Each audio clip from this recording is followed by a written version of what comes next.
Growing up, I was always really interested in science, was always very inquisitive and asking how things worked and stuff like that. But I actually wanted to be a geologist when I was younger. But then in my final years of high school, we kind of learnt about human biology and the immune system, and I got really interested. One of the reasons why I kind of shifted from Earth environmental geology side of things was because it was the idea of being able to help people. My research is in HIV transmission and prevention, which a lot of people, when I say that, they kind of say to me, well, Jake, don't we already have medication which prevents HIV transmission? Which they are correct. So we have PrEP, which is great, and it's up to 90% effective in preventing sexual transmission of HIV.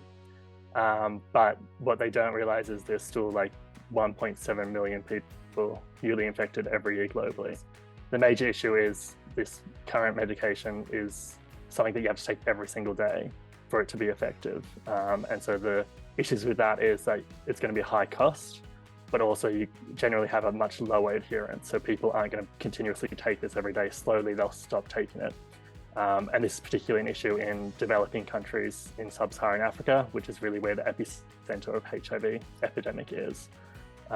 So our research in my lab previously, they identified specific biomarkers, which are basically molecules within people's blood that we really associate with a specific disease or a condition.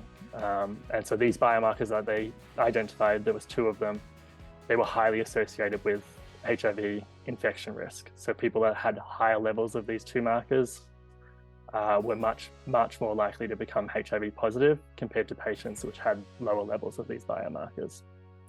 And so this project that was funded is basically continuing this project, looking at a much larger population, a broader population, to see the levels of these biomarkers across a larger population, but also trying to understand what's causing these higher levels of these 2 markers and whether that is also the cause of higher HIV infection risk, or whether the markers themselves are what are causing this higher level risk. If we're able to identify these 2 markers and really understand the effect that they're having, we could then target these people that have these higher levels more specifically for PrEP rollout, or we could potentially develop better medication which targets this specific avenue. So this is my first individual funding that I've received, which is a great milestone in my career.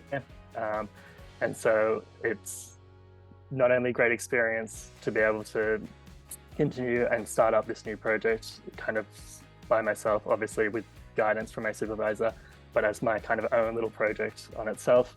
But it also will hopefully open a lot of other new doors and avenues. The best advice is just do it. Like, there's no harm in doing it. There's actually, even if you don't get funded, it's still a good experience to have. I mean, if you're going to stay in science, you need to be able to get funding and write grants and applications. And really, the PhRMA Foundation generally was a pretty smallish application. It was kind of a good intro to doing this. Ultimately, I would like to start up my own lab group, possibly still in HIV research or in immunology, infectious disease research, depending on where things go. I mean, hopefully HIV research will have a cure and vaccine soon enough that maybe by the time I'm ready to start my own lab group, I'll be into something else.